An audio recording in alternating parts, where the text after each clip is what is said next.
Tudo jóia, tudo jóia. Vamos chegando aí a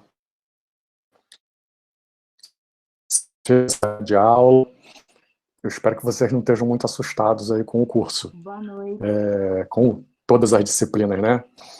Mas vocês vão entrando no jogo aí. Para a gente está um pouquinho pesado, que é muita, né? Tem não só atividades de aula, né? A gente tem outras atividades, muita coisa administrativa, os projetos aí de pesquisa e extensão, e essas 2 semanas, sempre as 2 primeiras semanas de aula são bem puxadas. Estamos aqui com o Henry Ford, né? Ontem, né? Quer dizer, a gente começou a olhar um pouco, né? Avançar a teoria clássica, né? A administração científica, etc. Né? E eu, né, falei do Taylor, né? Hoje eu vou falar um pouco também do Fayol, e o Ford ele está no meio desses dois, né? Mas o papel do Ford é tão importante nesse processo que a gente acaba tendo que dar um destaque para ele. Tá? Não porque a gente, né, goste dos carros, os carros já não são mais o que foram, são bons carros, mas tem muitas opções, mas pela história, pela trajetória, pela influência, né, que a empresa teve ao longo do século XX. Tá? Quer dizer, o nome do Ford está associado à ideia da linha de montagem móvel. Né? Quer dizer, isso é novidade? A linha de montagem não era novidade, já existia. Tá? Já existia, talvez, ele implanta móvel em 1914, já existia talvez há uns 30, 40 anos. Né? Quer dizer, essa ideia de você ir montando os produtos aos poucos, né? Incorporando partes nele. Tá? A sacada do Ford é que antes o produto ficava parado e os trabalhadores é que se movimentavam no entorno do produto, né? No caso do veículo. Então você tinha aquele tempo, né, do trabalhador, né, do operário, por exemplo, ele terminou uma função, ele tem que sair de perto do veículo e, né, num depósito próximo, né, numa estante, numa prateleira, numa mesa próxima, pegar a outra peça que ele vai utilizar e caminhar de volta para o veículo, para colocar essa peça. Né? Então pensa assim, eu vou colocar, sei lá, o escapamento do veículo. Quer dizer, então ele terminou de fazer uma função, ele tem que deixar a ferramenta à mão, caminhar até onde, né, até a prateleira, a estante, onde está o silencioso, pegar aquele equipamento, levar, né, colocar lá no carro, aí pegar de novo a ferramenta para poder, né, ajustar, afixar, né, essa peça no veículo. Quando o Ford olha isso, baseado naquelas ideias, né, dos tempos em movimentos, do tempo morto, né, ele pensa e fala assim, poxa, é muito mais simples, né, que o produto se mova e as pessoas fiquem paradas ou se movam minimamente do que do jeito que é feito, né, o que era feito até então. Então ele faz a linha móvel, ou seja, os produtos se deslocam ao longo da linha. Tá? E aí isso gera uma vantagem de produtividade enorme, porque todo aquele tempo de movimentação, né, aquele tempo perdido ali, né, e às vezes a pessoa ia lá, pegava uma peça, voltava, ou não estava no carro certo, não achava onde tinha deixado a ferramenta, isso tudo acabou. Né? Então, assim, a linha de montagem, né, ela hoje, para a gente, ela parece óbvia, né, mas foi uma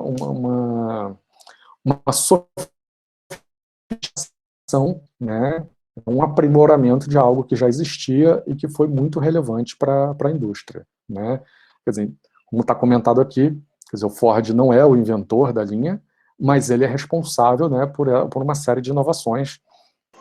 Né? E a principal é essa questão dela se movimentar, e os produtos, né, irem caminhando ao longo da linha. Ah, então vamos lá. O Ford, ele estrutura, né, na verdade, ele começa a produzir veículos antes dessa data aí de 1908. Mas em outras empresas, etc., ele estrutura a Ford Motor Company em 1908 e trabalha de modo artesanal. Quer dizer, o trabalhador já é especializado em uma função, tá? Mas ele ainda tem que se movimentar fisicamente, né? Dizer, buscar peça nos estoques, trazer aquilo para o posto de trabalho, né? Às vezes ele faz... ele é especializado, ele é um cara de parafusar coisas, ele faz 3 ou 4, né, tarefas relacionadas a essa atividade, né? E aí, com essa sacada, né, que o Ford tem, ele consegue mudar essa lógica. Ele fala assim, não, eu vou botar algumas pessoas aqui para fazer a logística interna, quer dizer, levar as peças do estoque até perto do posto de trabalho, tá? E aí esse trabalhador ele vai se movimentar menos, né? Como o produto vai caminhar na linha de montagem, né? Eu consigo, em algum aspecto, em função, né, da medição do tempos e movimentos, da velocidade da linha de montagem, consigo aumentar a produção. Tá? E aí, de fato, né, o que ele começa a verificar é que o tempo de conclusão do trabalho começa a ser diminuído. Tá? Ele implanta a linha móvel em 1914, e aí eles fazem um levantamento. Em 1914, a Ford levava 8 horas para montar do zero, né, até o final, né, esses veículos bonitinhos aí que vocês estão vendo, né, nessas duas fotos, né, que era o Ford modelo T. Tá? Né, ou seja, 8 horas em termos de minutos, né, dá 480 minutos, né, praticamente um dia de trabalho. Com esse rearranjo que a Ford vai fazendo e os aprimoramentos na linha de produção, né, em 1925, ou seja, 11 anos depois, né, eles conseguem reduzir esse tempo de montagem para 90 minutos.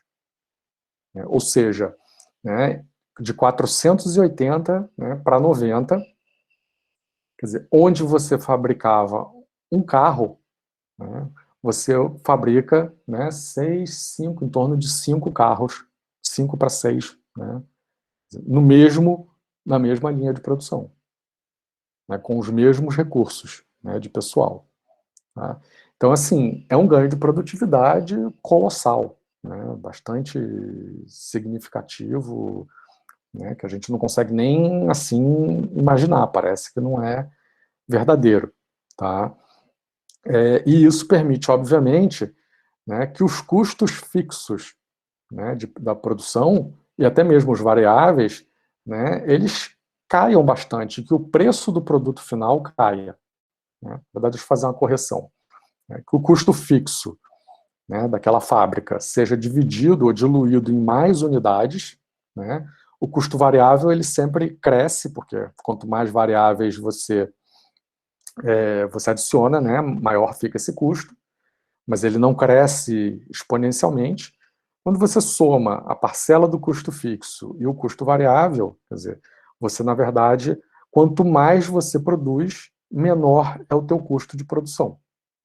Né? E aí faz todo sentido você ter fábricas, né, enormes que produzam, né, produtos padronizados, né, com peças padronizadas dentro dessa lógica, né, do trabalhador especializado, da linha de produção, etc. Tá?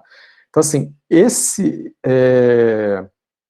movimento que acontece inicialmente na Ford, né, ele se espraia para uma série de outras indústrias.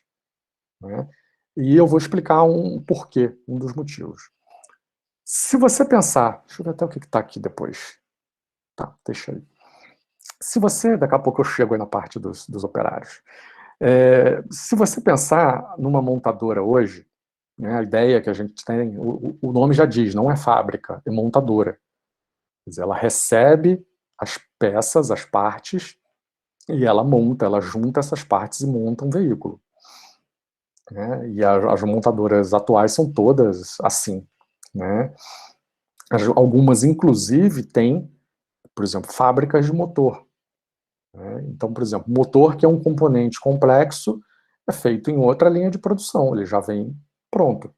Né? Isso acontece, por exemplo, aqui com a Peugeot Citroën, aqui, né, em Porto Real é assim, então a fábrica de motores tem a linha de produção. Aqui na Peugeot é curioso, porque monta-se produtos Peugeot e produtos Citroën na mesma linha, né? E aí a importância de coisas que a gente vai ver mais para frente, né, do Kanban e do sistema japonês de produção. Tá? Essa fábrica do Ford não era assim, não era uma montadora.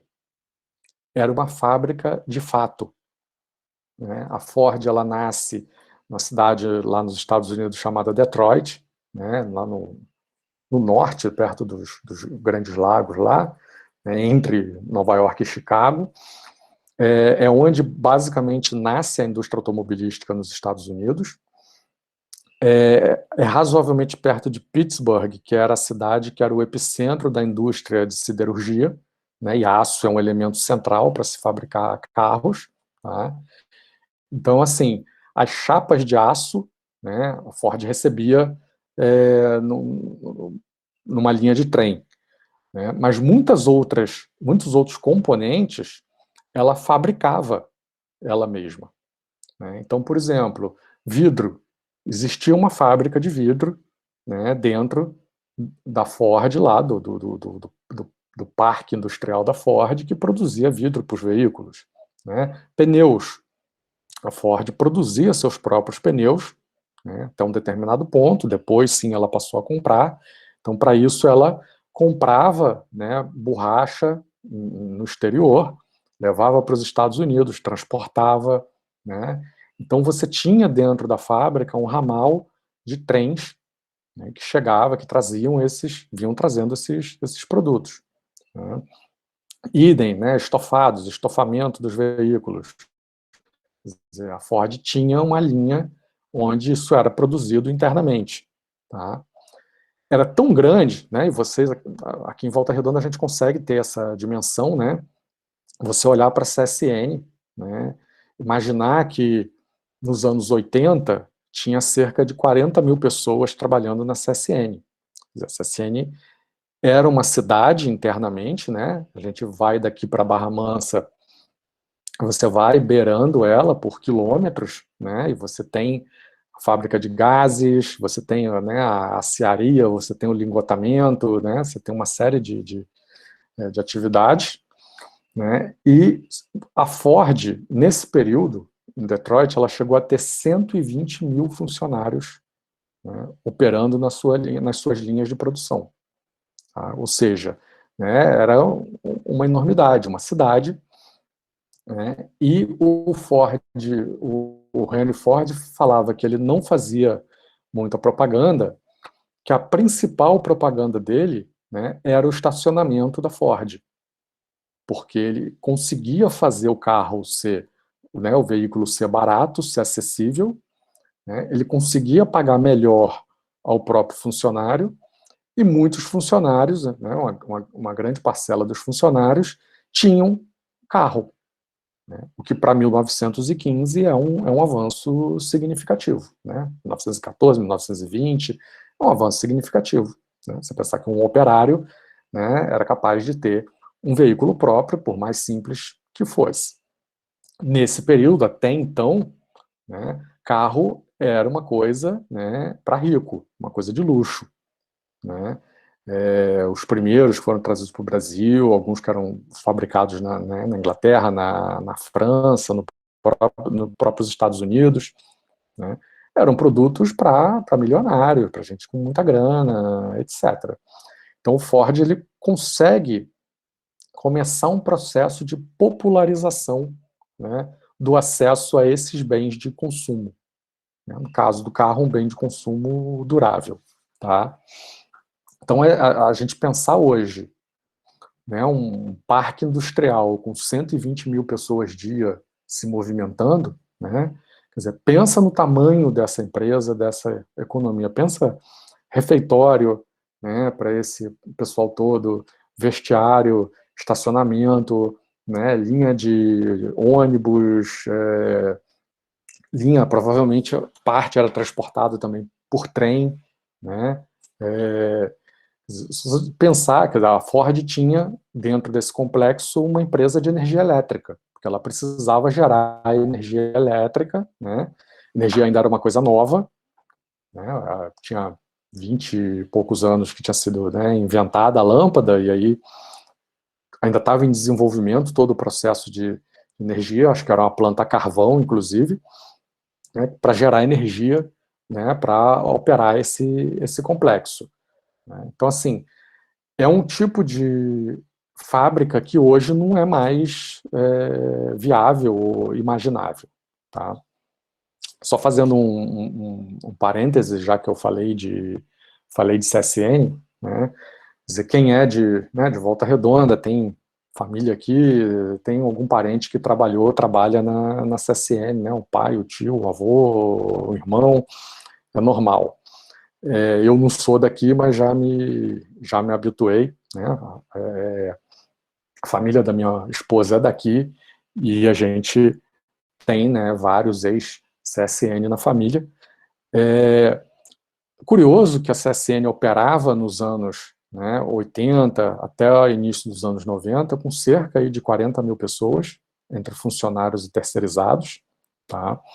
E nesse período, o máximo que a CSN produziu foi 3 milhões de toneladas de aço, não sei qual ano. Depois de privatizada, tá, começou, obviamente, foi feito um grande processo de modernização da linha de produção, né, de introdução de novas tecnologias, de introdução do sistema integrado de gestão, né, de repensar processos. Né. Então, por exemplo, ela tinha uma fábrica de estruturas metálicas que foi, né, paralisada, que não fazia sentido. Por outro lado, depois foi criada a linha de cimento para usar a escória, foi criada uma linha, né, de aços longos, né, de vergalhão, né, deve ter menos de 10 anos que está em operação. Né. Hoje, a CSN tem algo em torno de 8 mil funcionários diretos e uns 5 mil terceirizados. Né. E ela produziu, num ano desses aí, 5 milhões e 800 mil toneladas de aço. Ela aparentemente consegue chegar a 6 milhões de toneladas, isso levando em conta, sem levar em conta a produção, né, de vergalhão e de cimento. Ou seja, ela consegue produzir o dobro do que ela fazia há 25 anos atrás, com um terço do pessoal. Quer dizer, isso é um aumento também de produtividade extremamente significativo, né, e que torna o preço do aço muito competitivo, né, nos mercados internacionais. Tá? Então, fechei um parênteses aqui. Acho que é legal de vez em quando a gente, né, falar que está próximo da gente, e não tem como não falar da CSN, né, já que a cidade nasceu em volta dela, né, e se vocês não sabem, não devem saber ainda, a UF nasceu em volta da CSN. Né, a gente é um dos poucos casos no mundo onde a universidade é spin-off da empresa. Quer dizer, na verdade, nos anos 60 faltava engenheiro formado, engenheiro metalúrgico, né, e a CSN pediu ao governo, fim dos anos 50, né, pediu ao governo que criasse uma escola de engenharia aqui, né, e doou o terreno, onde hoje é a escola de engenharia, apoiou a implantação de laboratórios, contratação de professores, né, e assim foi basicamente, até os anos 90. Né, então, quer dizer, principalmente a faculdade de engenharia, ela nasce, né, voltada a formar profissionais para a CSN, né, já nesses 20 anos, aí sim né, a universidade toma um outro caminho, resolve crescer aqui, né, e a gente hoje tem aí, acho que são 15 ou 16 cursos de graduação, os mestrados, doutorado, a gente é praticamente uma universidade dentro da outra, né. Bom, fechei o parênteses. Vamos voltar lá na linha de montagem móvel. tá? Quer dizer, então assim, o operário, né, vamos lá, antes dela ser móvel, quer dizer, o operário acabava o seu serviço, né, num veículo, ele tinha que andar até o próximo veículo, né, o que levava tempo, né, e gerava alguma fadiga. A linha de montagem móvel entra em 1914, né, essa é uma foto do que seria, né, essa operação, tá? Os carros não são, obviamente, não são, né, não passam nem perto dos carros de hoje, mas para aquela época eram razoavelmente, né, complexos, tá? Essa linha ela tem uma velocidade, e aí a grande, né, sacada ou a grande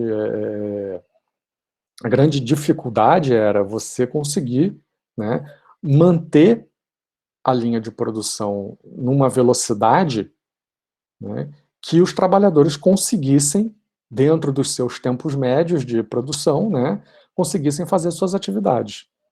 E é por isso que leva praticamente uma década, né, o Ford fazendo melhorias na fábrica. Né. Então, de repente, ele tinha uma pessoa, num primeiro momento, que botava os 4 pneus no carro. Né. A partir do momento que a linha está se movimentando, isso aí é uma complicação, de repente o cara passar para o outro lado, ter que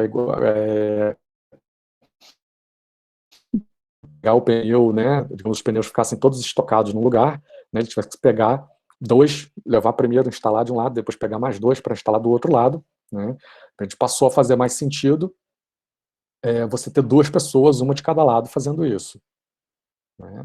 Quer dizer, então, assim, isso é um exemplo, né, tem uma quantidade enorme, certamente a forma de você montar o produto afeta o projeto do produto. Quer dizer, você começa a pensar assim, poxa, se, né, você não vai começar montando o carro pela carroceria, você tem que começar por baixo, né? Ou seja, você vê aqui esse primeiro que está aqui na frente, ele está mais completo, né? Se você olhar os que estão na linha atrás, né, quer dizer, eles estão sem carroceria, né? Tem um primeiro aqui, um segundo que está com tem volante, tem, ou seja, as peças vêm sendo colocadas dentro de uma lógica. Né? Isso certamente afeta, quer dizer, o projeto do produto. Você muda para facilitar a montagem. Tá? E uma série de outras questões. Quer dizer, você começa a pensar também, né, essa linha não pode ser reta a vida toda, ela tem que fazer uma curva em algum lugar. Né? Mais à frente você vai pensar a questão do controle de qualidade, onde é que você bota os pontos de controle de qualidade. Né? Não adianta eu avançar um produto na linha que está com um defeito. Né? Outra questão é, se eu tenho falta né, de uma peça, de um componente, o que eu faço? Eu paro a produção? Né? Quer dizer, tem algum desvio que eu possa separar os produtos que estão inacabados, né, e dar continuidade em outros? Né? Então, assim, questões também relacionadas ao controle de cada veículo, né, o que já está feito em cada veículo. Né? Tem no início é uma pranchetinha e um papel, e você vai marcando os itens, né, isso depois vai sendo também, vai se sofisticando, quer dizer, hoje é algo que é feito de forma computadorizada. Tá? Então tem um volume assim, monumental de coisas que você, né, às vezes, por exemplo, eu estou olhando aqui essas lanternas, digamos que a Ford recebesse essa lanterna de um fornecedor, né? Quer dizer, ela pode olhar e dizer assim, poxa, essa forma de fixar a lanterna me dá mais trabalho. Eu vou pedir ao meu fornecedor, vou sentar com ele e pedir para ele fazer uma modificação no projeto e produzir ela de um jeito diferente, onde eu consiga fixar, né, facilmente ou mais rapidamente. Né? Então você tem uma série de, né, mudanças e inovações no processo de produção. Tem um outro aspecto também, que nesse período, né, você tem uma quantidade enorme de pequenos fabricantes de carros. Né? Assim como de todos os outros produtos, né, começam a surgir aí a geladeira, né, o toca-disco, que na época era vitrola, né, vocês já viram o filme antigo aí, já conhecem esses produtos. É uma série de produtos baseados no uso da eletricidade, né? O carro não, mas os demais produtos, né, baseados na eletricidade, que estava em disseminação nesse período. Né? Agora eu perdi o que eu ia... Estou olhando aqui a foto, perdi exatamente o que eu ia falar. Daqui a pouco eu lembro. Ah, sim, já sei o que é. No setor de carros, quer dizer, é mais ou menos como é hoje. Você tem uma competição muito grande entre diferentes fabricantes. Só que hoje são fabricantes internacionais que produzem para o mundo inteiro. Nesse período, você tinha vários fabricantes, mas assim, lá nos Estados Unidos, e fabricantes pequenos. Né? E aí você tem uma série de marcas que começam a introduzir inovações, e aí o Ford também se vê pressionado a introduzir algumas dessas inovações. Quer dizer, os primeiros carros não tinham, né, faróis. Né? Depois se entendeu, não tinha para-brisa, quer dizer, se entendeu que havia uma necessidade, né, de você fazer fazer uma cabine. Os primeiros carros, inclusive, eram abertos, não tinha carroceria, né? Depois você vê, não, eu vou fazer uma cabine fechada, vou envidraçar ela, vou fazer de madeira e vidro, né, para proteger quem está dentro. Né? As ruas eram de barro, né, eram de terra, né, proteger da chuva, proteger da sujeira. Né? Depois, eu vou botar farol, porque o carro se locomove à noite, como é que as pessoas vão enxergar? Né? Quem está na rua, como é que ela vai ver o carro vindo, né? E o carro, como é que vai ver a rua? Né? Se você imaginar ainda mais que não existia iluminação urbana, né, como existe hoje, né? Questões de freio, né? Depois alguns carros que eram maiores, tinham uma carroceria maior, né, e que separava o motorista dos passageiros. Né? Você pensar no crescimento também dos veículos urbanos, né, do caminhão, do carro, do ônibus urbano. Então tem uma série ali de inovações que os fabricantes começam a introduzir nos seus veículos, né, e que a Ford também acaba sendo obrigada a fazê-lo. Tá? Então, assim, inovações principais do Ford, quer dizer, a maior velocidade de produção, né, relacionada a essa questão de você minimizar o tempo morto entre as atividades, a melhor qualidade, e aí está muito relacionada à questão da padronização, tanto de peças quanto de ferramentas, e ao fato dele produzir um único produto na linha de montagem dele. A questão de diminuição de custo de estoque, né, ou seja, o fato de você ter a fabricação da maior parte das peças dentro do complexo, né, e que você começa a ter um gerenciamento melhor e dizer assim, olha, eu tenho uma linha de produção que consegue produzir aqui, vamos lá, chutar aqui 100 carros por dia. Né? Então você só traz das fábricas para a linha, né, estoque para um dia.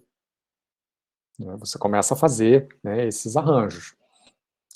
Com o maior volume de fabricação, a queda do custo do produto e como consequência do preço. Tá? A ideia de você ter um manual do produto. Né? Até então o produto não tinha manual, qualquer um. Né? O Ford é que cria o manual, né, dizendo como é que você usa o produto, né, que tipo de manutenção você tem que fazer, né, e se der problemas, o que você faz. Tá? Ele também faz uma coisa que, não vou dizer que é inovação, mas já era uma reivindicação dos trabalhadores, mas que poucas fábricas faziam, que era adotar, né, uma jornada de trabalho de 8 horas dia, como ela é hoje. Né, porque as jornadas eram de 10, 12, 14 horas, né, era assim, uma exploração bastante absurda. Né? Então ele combina aquela ideia, já que é mais produtivo, né? Eu não preciso sobrecarregar e levar o trabalhador à fadiga, né? Eu posso fazer, já que ele trabalha melhor, ele pode trabalhar menos, né? E ele aumenta os salários, né, com a intenção de aumentar o mercado consumidor, ou seja, de gerar prosperidade, né, aos funcionários da Ford. Tá? Ele passou a pagar, na época, né, uma política que se chama $5 Day, ou seja, ele pagava $5 por dia, né, aos seus funcionários, que era algo como talvez 10 vezes o que a maior parte das empresas pagavam. Tá? O resultado disso, obviamente, né, você gera satisfação do trabalhador, você gera envolvimento, né, o pessoal veste a camisa, como a gente costuma falar, né, e acaba você gerando, né, um incentivo a aumentar a produção, a melhorar a qualidade, né, as pessoas terem orgulho de trabalhar, né, na Ford, de poderem consumir o produto que elas mesmas, né, fabricam, né, coisas desse tipo. Tá? E o resultado disso é que a empresa ela se torna um padrão, ela se torna, vamos dizer assim, a empresa, né, chave, né, desse paradigma da produção industrial de massa. Tá?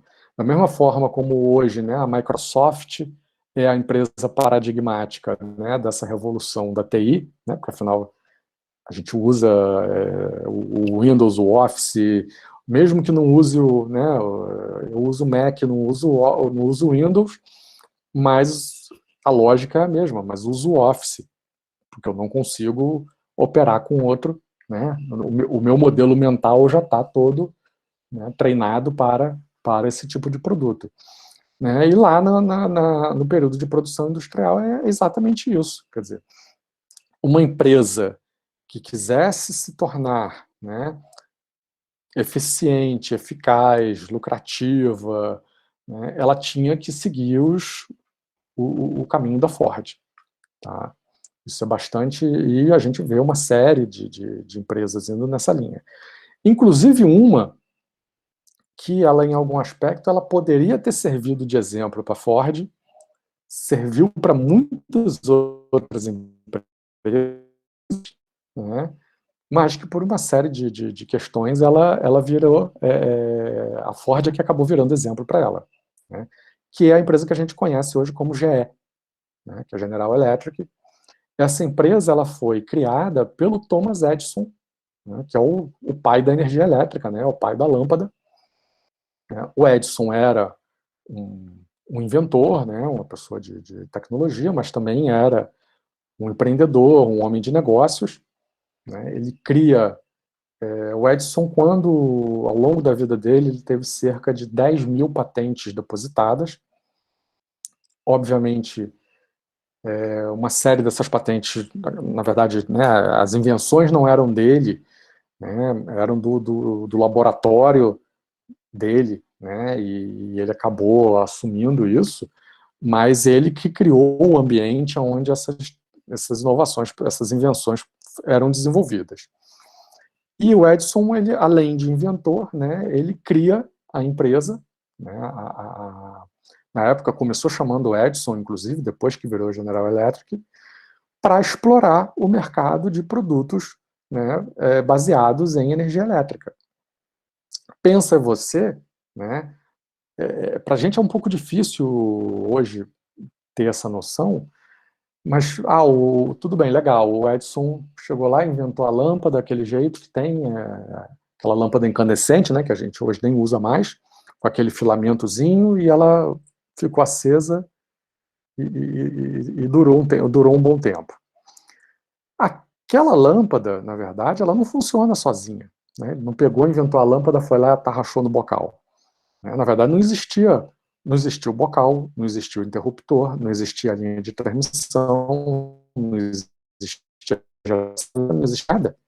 Né? Então, na verdade, o Edison criou toda uma indústria. Né? E a partir do momento que ele entrou em geração e transmissão de energia, né, que ele entrou em iluminação urbana, depois ele saiu disso, né, ele viu que tinha um potencial enorme de explorar aplicações, né, para produtos residenciais que facilitassem a vida das pessoas, né? Então você vê, a GE fabrica lâmpada até hoje, né? É um dos carros-chefe da companhia, né? Mas ela fabrica geladeira, ela fabrica uma série né, de produtos. Ela não tem uma presença muito significativa aqui no Brasil, tem nessa parte de lâmpadas, nos outros produtos não, mas, por exemplo, nos Estados Unidos fabrica de tudo, impressora, até câmera fotográfica, geladeira, tem moleque, máquina de lavar, máquina de secar roupa, fabrica de tudo, tá? Então, assim, a GE, num determinado momento, ela começa a expandir as linhas, as suas linhas de produção, ela se perde um pouquinho, ela quase vai à falência, e aí o Edison é afastado, assume um grupo de financistas, né? Isso, a GE fabrica até motor de avião, exatamente, né? Depois eu conto uma da GE mais atual, quer dizer, a GE está na parte de financeira também, de capitais, quer dizer, inclusive a GE tem presença na parte de motor de avião aqui no Brasil, ela faz aí manutenção na empresa que está em GE Selma, que é em Petrópolis, e tem lá no Galeão também. Então, assim, a partir do momento em que o Edison sai um pouco, né, de frente da empresa e assume de financistas, um grupo vamos assim, de homens de negócio mais puros, eles começam a olhar, né, menos para a questão das invenções e mais para a questão da produção. E aí eles vão se inspirar, né, na Ford para olhar o que a Ford estava fazendo, né? E aí melhorar as suas linhas de produção, melhorar seus produtos, etc. Tá? É engraçado, deixa eu ver o que tem depois aqui. Tá. O Ford acabou, né? Ele escreve literatura produzida sobre produção, junto aí né, mais ou menos na mesma época aí do Taylor e do Fayol, e ele tem alguns assim princípios, né? Quer dizer, tem esse princípio da intensificação, que ele chama assim, ou seja, a ideia de você utilizar imediatamente os insumos, né? A questão também rápida colocação do produto no mercado, né? Então, assim, é uma percepção que você precisa, né, realmente intensificar o processo de produção e distribuição. Ele tem um segundo princípio, que é o da economicidade, ou seja, reduzir, né, ao mínimo o estoque de matéria-prima.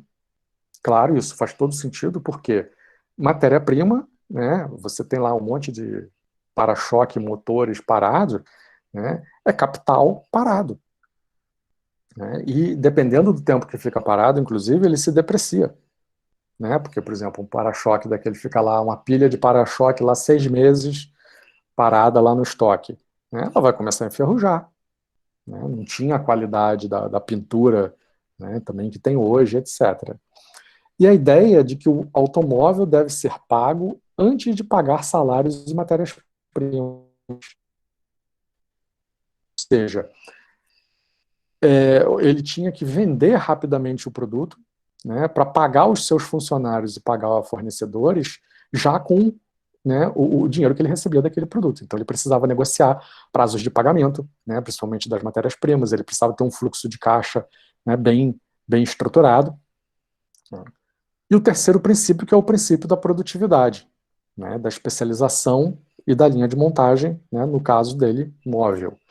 Tá? Esses princípios, assim, a literatura meio não reconhece tanto, né, a prática da administração não reconhece tanto essa literatura do Ford.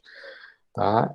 Em algum aspecto, eles se confundem, né, porque você vê lá, utilização imediata dos insumos, mas também reduzir ao mínimo o volume de matéria-prima é a mesma coisa. Não é um ponto assim que eu vá me prender muito, mas para vocês saberem, né, que aí não só, né, o Henry Ford, mas os executivos, os gestores que trabalhavam com ele, né, tinham também ideias né, a partir da prática, né, desenvolveram também teorias, princípios, ideias, e a partir das ideias também do Taylor, do Fayol, desenvolveram práticas, né, essas coisas se retroalimentam. O Chiavenato, ele faz sempre no final de cada capítulo o que a gente chama assim ele chama de apreciação crítica, né? Na verdade, não é uma crítica em si, né? Mas é uma ideia de você avaliar pontos assim positivos e negativos de cada uma dessas teorias, tá? É interessante porque muitas vezes as limitações ou as deficiências de uma das teorias é o que leva, né, à teoria seguinte, ao capítulo seguinte do livro, tá? Antes de eu entrar nisso aqui, eu vou só fazer também dar um outro exemplo para vocês, que eu acho que ele está mais na frente, mas se eu já falar logo não tem problema. Nesse período, né, quer dizer, a Ford ela cresce como uma empresa integrada, né? Como eu falei, ela produzia vidro, borracha, né, quer dizer, fabricava o carro como um todo, fabricava um único produto. Eu acho que acho que só em 1928, se eu não estou enganado, é que ela começa a fazer outros produtos, né, começa a fazer outros carros, né, outros modelos de carro na linha dela. E aí, basicamente, é uma segunda linha de produção, né, com outras características. Nesse período, quer dizer, os capitais financeiros começam a olhar o mercado, né, automotivo como um mercado, né, em crescimento e lucrativo. Quer dizer, o próprio Ford ajuda a popularizar o acesso aos veículos, né? E aí eles começam o quê? A comprar, né, empresas menores e a integrar essas empresas, né? E aí a empresa que surge, né, nesse período, já aí do fim dos anos 20 para os anos 30, que concorre diretamente, né, com a Ford, e aliás concorre até hoje, né, é a General Motors, né, a GM, também americana, também baseada em Detroit, né. Tem um cara que é chave nesse processo, ele se chama Alfred Sloan, e ele consegue, na verdade, fazer um negócio que vai além do que o Ford fez, né. Na verdade, ele consegue trazer para dentro do mesmo guarda-chuva linhas de produção diferentes, né, que produziam produtos para segmentos de mercado diferentes, né. Então, hoje, as marcas que fazem parte da GM, né, ou seja, a Chevrolet, né, que é a que tem aqui no Brasil, né, a Cadillac, né, tinha a Oldsmobile, tem outras marcas, tá? Eram umas 6 ou 7, eram, na verdade, empresas separadas, tá, que foram colocadas debaixo do mesmo guarda-chuva. E aí se utilizou algumas técnicas, né, da administração científica e do Ford para melhorar a produção desses veículos, mas se utilizou essencialmente a ideia de você, né, intercambiar a peça, não o veículo. O veículo tinha um modelo, o Cadillac é um carro de luxo, ele continua sendo feito, mas bem acabado, com melhor qualidade para aquele público. O Chevrolet é um carro mais popular. Ok, ele continua sendo feito popular, vendidos em lojas separadas, né? Mas por trás, a retaguarda da operação, ela começou a ser integrada. Então você tinha um setor de compras que atendia todas essas linhas.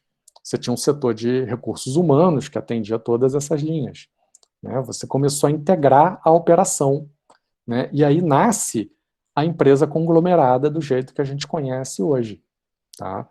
O Alfred Sloan é tão importante na história da administração, né, que ele é nome, né, da escola de administração lá do MIT, né, do Massachusetts Institute of Technology, que é a Sloan School, né, of Business. Certamente, né, o MIT vocês já ouviram falar, vocês sabem que é a universidade de primeira linha lá nos Estados Unidos, né, de ponta a ponta a ponta. e eles têm uma escola de negócios que leva o nome do Alfred Sloan.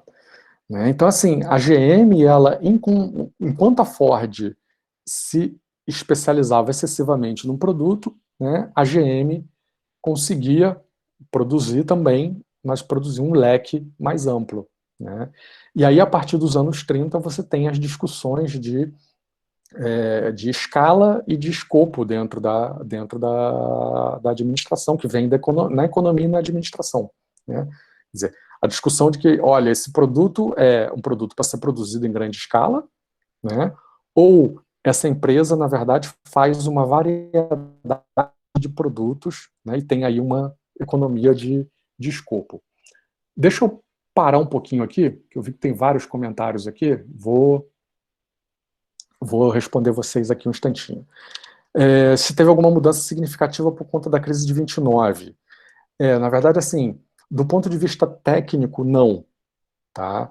Você tem uma mudança, você tem, assim, uma desaceleração da produção, principalmente anos de 31, 32, foram anos de muita crise, né? Então você não tinha mercado comprador desses produtos. Tá?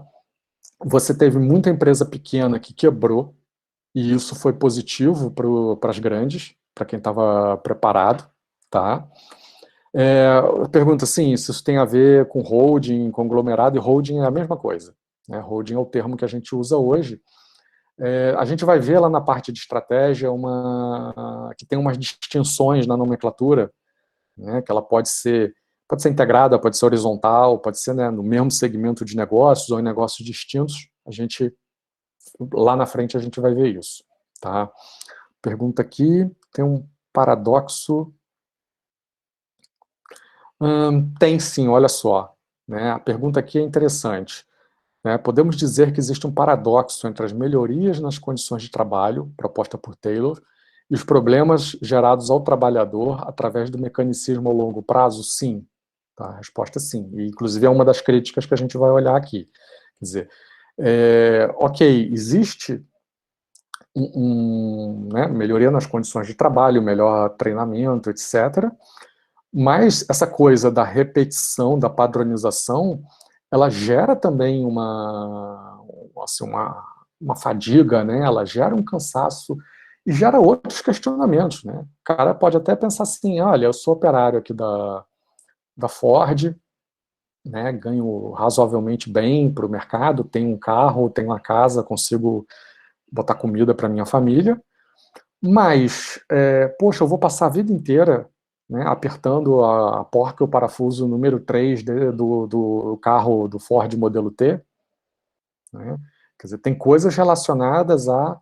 Né, a partir do momento que se atende aquelas necessidades básicas, né, as fisiológicas, quer dizer, você busca outras necessidades de realização profissional.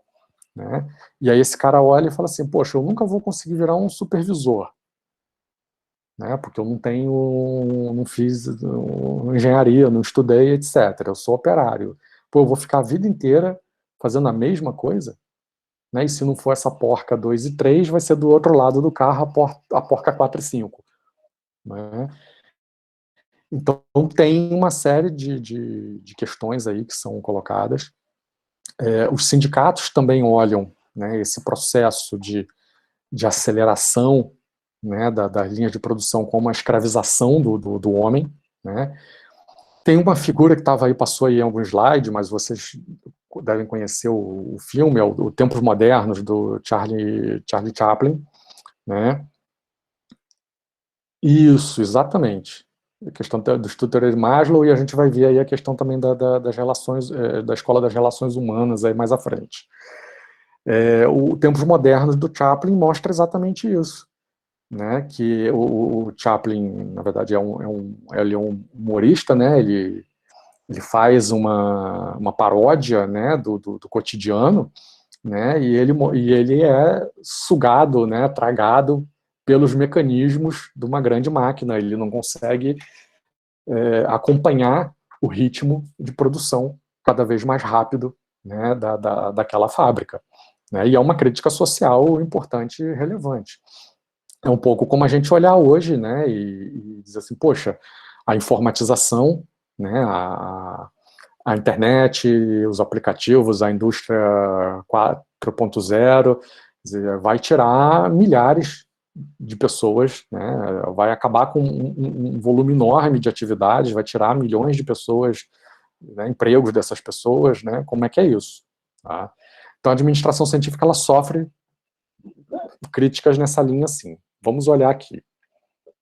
A questão do mecanicismo, ou seja, ela restringe, né, as tarefas a serem executadas, enfatiza eficiência e redução do desperdício, né, e acaba assim, eu não acho até que ela dá pouca importância ao elemento humano, mas eu acho que ela, né, dá uma importância secundária, porque o importante é a tarefa, o foco é a tarefa.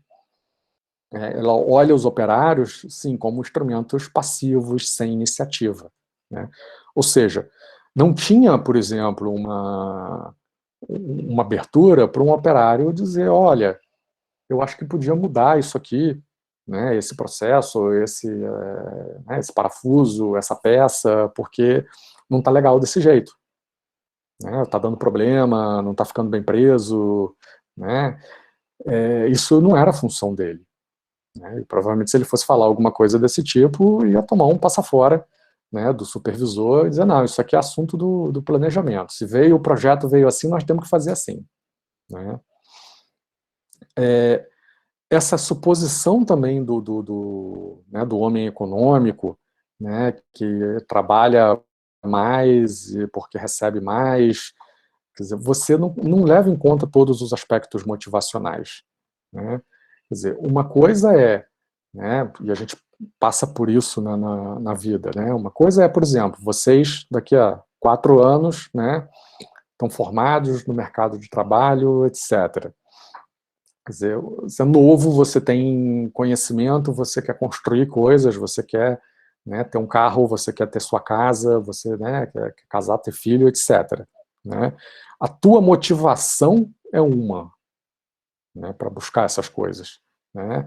Quem já conseguiu, né, eu que tenho já um pouco mais de idade, já passei essas etapas, né, esse tipo de, por exemplo, alguém me ofertar um emprego hoje que eu talvez ganhe mais do que eu ganho hoje, não sei se para mim, se eu aceitaria.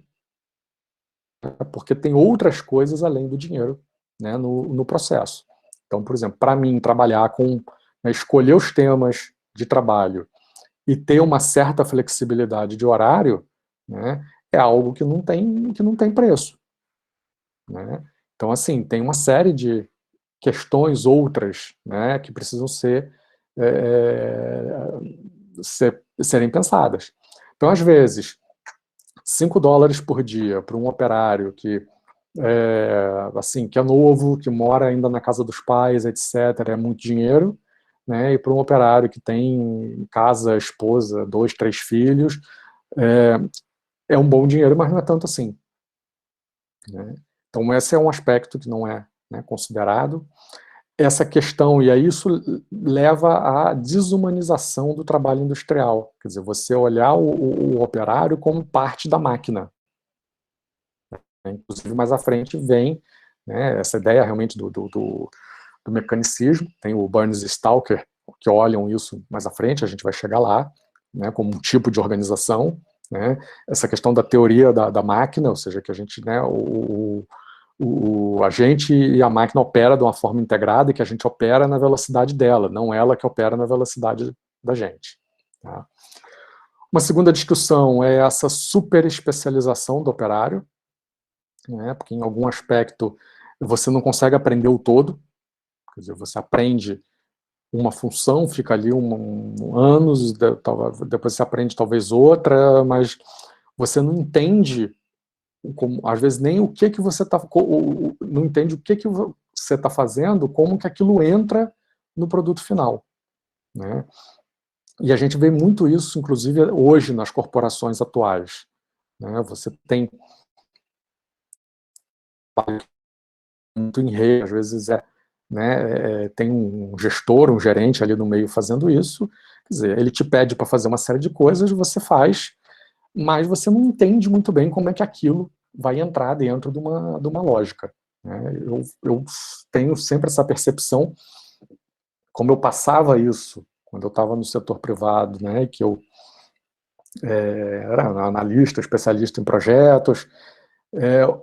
Hoje, quando eu estou em posições de chefia, eu tento explicar, né, para as pessoas que estão trabalhando comigo o que a gente está fazendo, né, e aonde que o trabalho delas entra. Tá? Questões também de atribuição de tarefas simples, né, repetição excessiva de movimentos, né, não tinha o nome na época, mas o burnout, né, a lesão por esforço repetitivo, né, que é o LER, essas coisas existiam, sempre existiram, né, do trabalhador não conseguir, depois de um certo momento, produzir mais, quer dizer, a questão de acidente de trabalho, de você não ter uma segurança ao trabalhador, ou do trabalhador ficar doente, né, e a empresa não apoiá-lo, né, não suportá-lo financeiramente. Quer dizer, tem uma série de questões aí que, nesse período, tá, e que elas são complexas, né, e eu não posso pintar um quadro para vocês dizendo que tudo era lindo e bonito. Não, claro que não, né? A gente tem que reconhecer que ocorreram muitas evoluções em vários campos, né? Mas certamente ocorreram muito mais evoluções do ponto de vista técnico, né, do que do ponto de vista da relação humana. Mais uma vez, né, mais uma crítica. A visão microscópica do homem, né, quer dizer, a administração científica, né, ela olha um operário, né, e as relações dele com a máquina não é relação com outro operário, né, quer dizer, então assim, você ignora o aspecto social, né, você coloca o operário como dependente da máquina, né, isso para a empresa é fantástico no sentido que ela pode, né, trocar peças. Aquele operário começou a faltar ou está produzindo pouco. Você demite ele, né, contrata outra pessoa e treina. E se a função ela é estreita, ela é muito limitada, você treina ele rapidamente. Né? Então, assim, você tem também, acaba tendo uma visão, uma concepção negativa do comportamento humano. Né?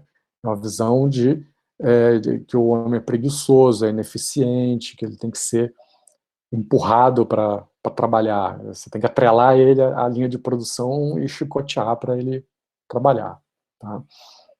Tem um outro aspecto, que é, por mais que a escola se chame administração científica, né, muitas ideias, conceitos que foram propagados, né, não tinham e não têm, né, uma base de fato científica. Né? Quer dizer, então, tinham questões, até a própria questão por exemplo, do dia de 8 horas de trabalho. Né?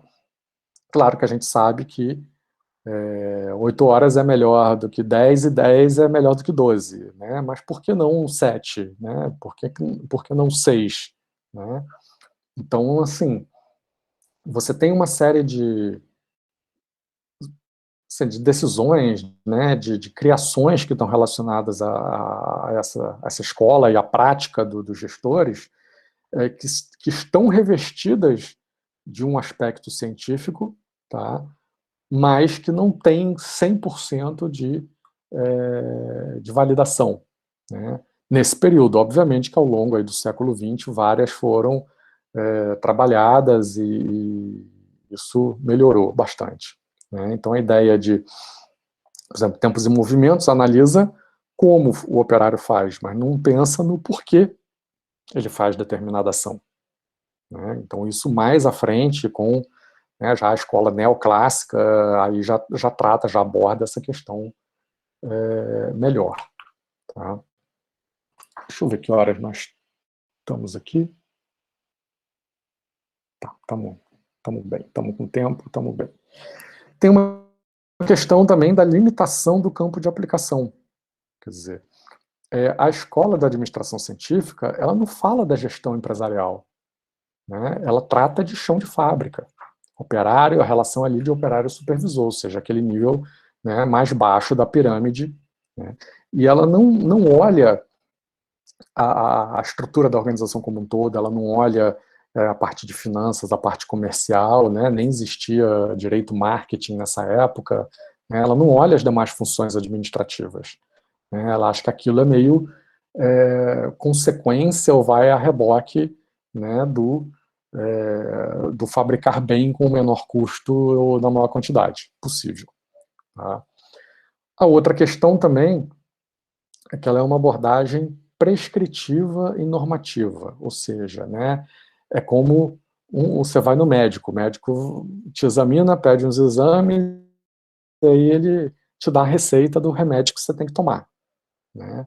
Então, assim, existe uma preocupação muito grande da administração científica em prescrever normas para serem aplicadas, né, de, vamos dizer assim, de ter soluções empacotadas, né, o que a Venato chama de enlatadas, né, de ter receita pronta para tudo. Ah, vamos medir aí tempo e movimento, vamos entender os processos e vamos mudar os processos, melhorar e que isso vai gerar melhor resultado. Né? É meio, realmente assim, uma receita de bolo. Tá? O que eu chamo a atenção de vocês, né, é que a ciência da administração como um todo é uma fábrica desses modismos e receitas de bolo. Né? Se a gente olhar a qualidade nos anos 90, olhar a reengenharia, né? Por exemplo, eu mexo com a área de gestão da inovação, né? A minha área de pesquisa. Inovação hoje, todo mundo fala de inovação. Né? O Sebrae vive aí fazendo propaganda na televisão de inovação, não sei o quê. A metade das pessoas que estão falando sobre esse assunto não sabem direito o que é. Ouviu o galo cantar. Né? O Sebrae, você botar o ovo está deitado, você botar o ovo em pé, é inovação. Né? Então, assim, tem uns modismos. Nos anos 90 foi a reengenharia, que ajudou a falir um monte de empresa. A gente vai passar por isso lá na frente, no curso. Né? Hoje tem uma moda que é a tal da Open Innovation, inovação aberta, quer dizer, que as empresas precisam se abrir, né, se relacionar com outras empresas, trocar conhecimento, etc. Quer dizer, funcionam, são técnicas que funcionam, mas elas têm suas aplicações, assim, para questões específicas, para situações específicas, né? Não é uma receita que você sai fazendo para todo mundo. Né? A outra questão também, né, que a gente vai lidar mais à frente, que é a que ele chama da abordagem do sistema fechado. Qual é a ideia? Ele entende a organização como um ente isolado, né, num ambiente econômico. Então ele trata a empresa como se ela não tivesse inserida, né, num ambiente, como se ela não se relacionasse com outras empresas, com o governo, né, com universidade, com, né, que ela, é óbvio que ela recebe influências externas, tá? E a forma como a administração científica olha, ela ignora isso. Né? A gente vai ver mais para frente que a empresa moderna, quer dizer, é a empresa do sistema aberto, né, que é capaz de receber esses inputs externos e trazê-los para dentro da organização, da mesma forma, também é capaz de, né, colocar esses inputs para dar para fora, né, sinalizar para o mercado uma série de coisas. Tá? Mas, por agora, essa ideia de que a administração científica é prescritiva, normativa e um sistema fechado, né, ou seja, ela analisa um ponto específico e ignora o resto que está no entorno. Né? É algo que é o suficiente para a gente. Né? Para vocês já ficarem com uma percepção que essa escola teve contribuições, né, no momento em que ela surgiu, né, há 100 anos atrás, um pouquinho mais, né, ela teve uma série de contribuições, né, mas que hoje ela está muito longe que algumas coisas continuam válidas, mas que ela está longe da realidade, né, das ações atuais. Tá? Apesar dessas, né, dessas críticas aí que o Cavenato faz à administração científica, Quer dizer, ela é pioneira no estudo, né, dessa nova estrutura organizacional industrial, né, não mais artesã, tá? É uma escola que inicia a discussão pela produtividade e que inicia os estudos sobre administração, né? A questão da produtividade, ela é chave até hoje, né? Então, assim, se você me perguntar, professor, qual é o problema do Brasil? Né? É uma pergunta complexa, né? Tem gente que vai dizer que é o PT, que é o lulopetismo, tem gente que vai dizer que é o Bolsonaro, tem gente que vai dizer que é a corrupção, tem de tudo, né? Quer dizer, eu vou dizer para você uma outra coisa, eu vou dizer que o problema do Brasil hoje é a produtividade.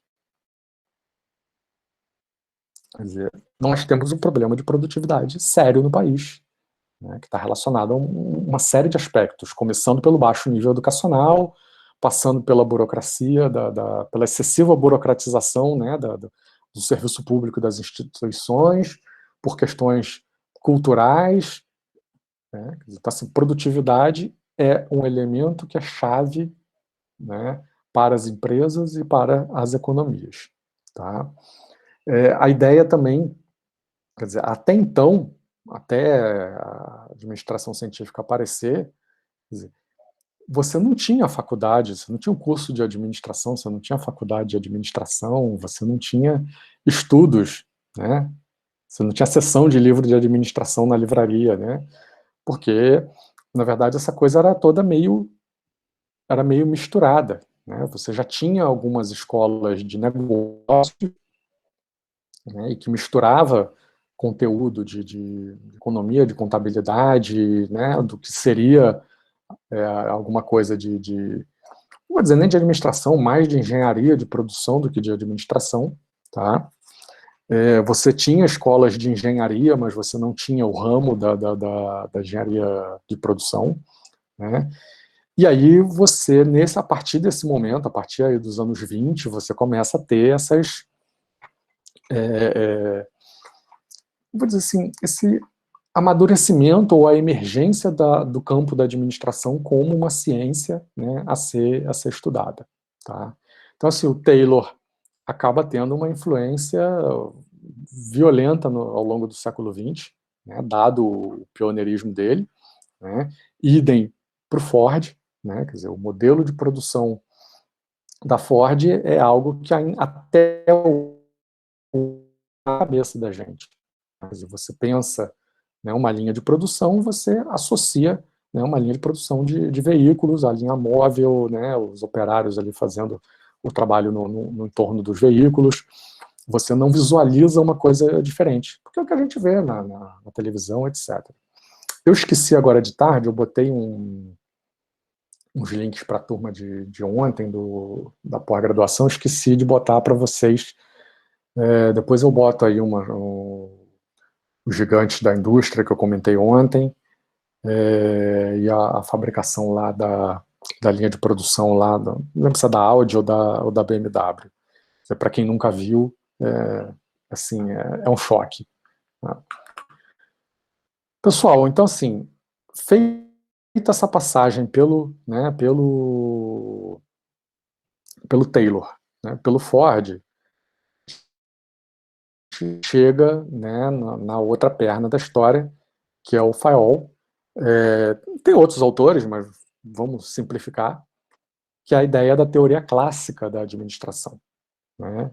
Quer dizer, você pergunta assim, poxa, a administração científica e a teoria clássica não são a mesma coisa? Né? Eu vou dizer para vocês, são primos criados numa casa uma do lado da outra. Né? Não são a mesma coisa, mas são muito próximas. Tá? Inclusive, lá no início, né, da parte 3, tem tem um slide lá que mostra exatamente, né, o foco de cada uma, os papéis.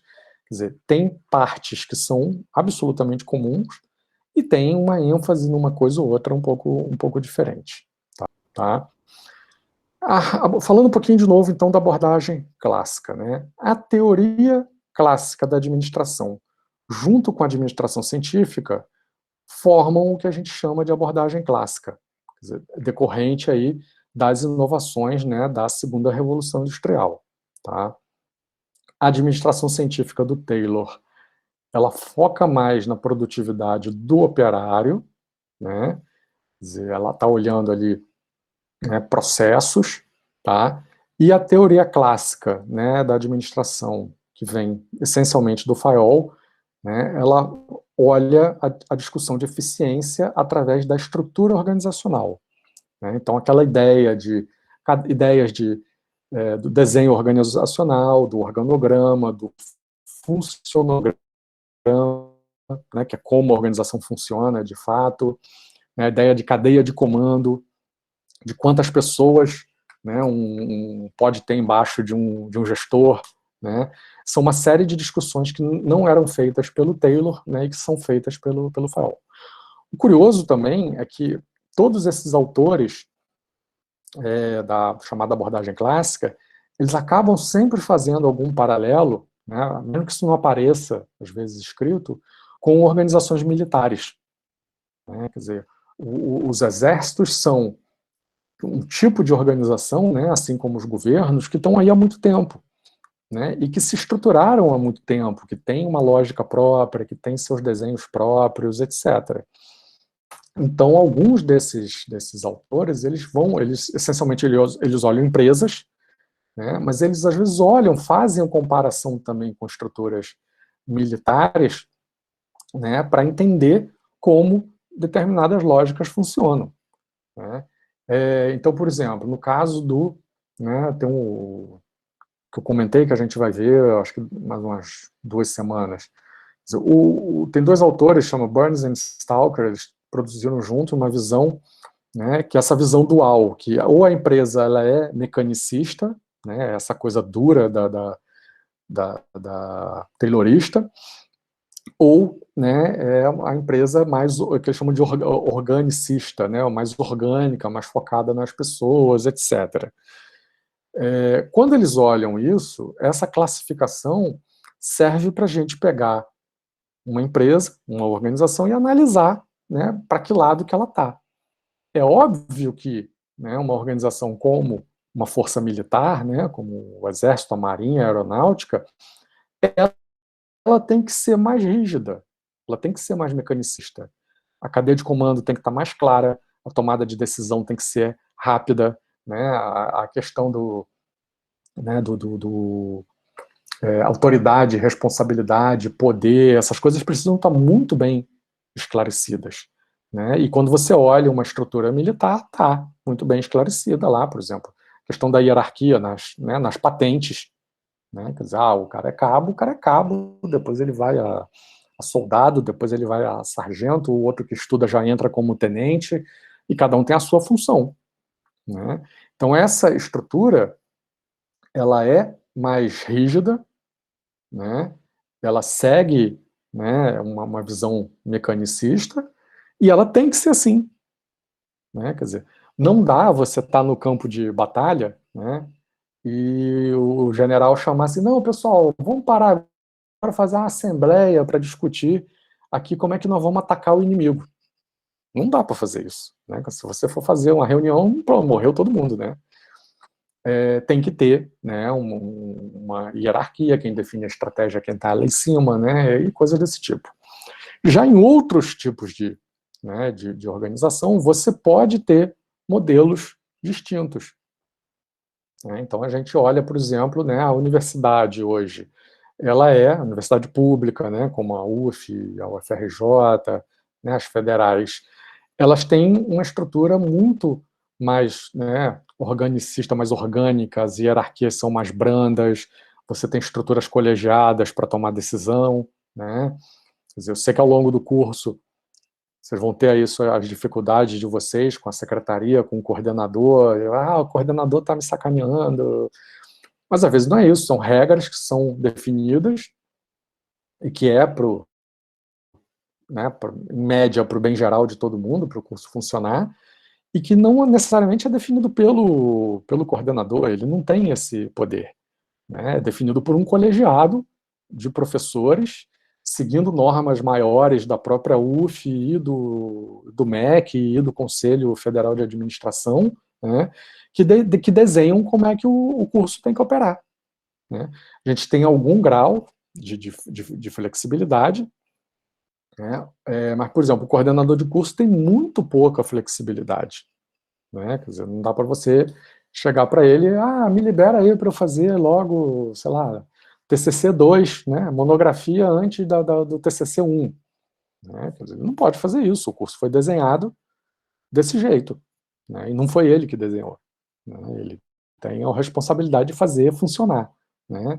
Então, assim, entender que as organizações têm desenhos, né, diferentes e que isso faz parte da lógica, e que organizações, às vezes, por exemplo, empresas que atuam no mesmo setor, elas podem ter estruturas organizacionais diferentes, né? Então, assim, né, o Taylor não trata nada disso, o Ford também, a gente não vê essa discussão mais gerencial, né? Ao contrário, a Ford era uma empresa extremamente, né, autocrática, né? Quer dizer, é o dono que mandava, até hoje, né? Quer dizer, a Ford, apesar de hoje é uma corporação global, super profissionalizada, mas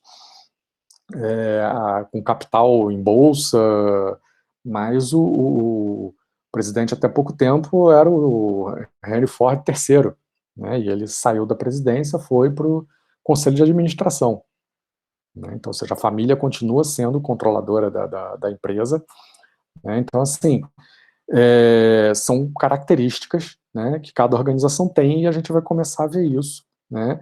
E aí o que eu acho legal é que conforme a gente vai avançando nessa perspectiva, né, vocês começam a perceber as organizações ao redor de vocês, né?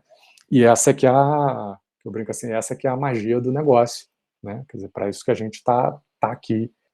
Só mostrar aqui, né, ou seja, a teoria clássica aí da administração, né? O principal pensador é o Henry Fayol, né? Ele é o primeiro a dar atenção aos elementos da administração, tá? E ele buscava fazer um ensino, né, organizado da administração para formar a figura do administrador, né? A figura do gestor, que não era o operador de produção, né, de linha de produção, né? Então, a chamada teoria clássica, ela olha a organização, né, a partir da estrutura, não a partir das tarefas, como a administração científica, né, e o Ford faziam. Claro, ele recebe, né, influências aí, como eu já comentei, de organizações militares, também da Igreja Católica, que é outra entidade, né, está aí há 2000 anos e que tem uma estrutura também bastante hierarquizada, rígida, né? Quer dizer, você tem todo um processo de carreira, de progressão, né, de comportamentos, né, tem uma série de questões ligadas, e eles começam a fazer um paralelo, né, entre a empresa de produção, né, de grande escala e essas organizações, e olhar como elas deveriam funcionar, tá bom? Pessoal, então vou parando aqui hoje,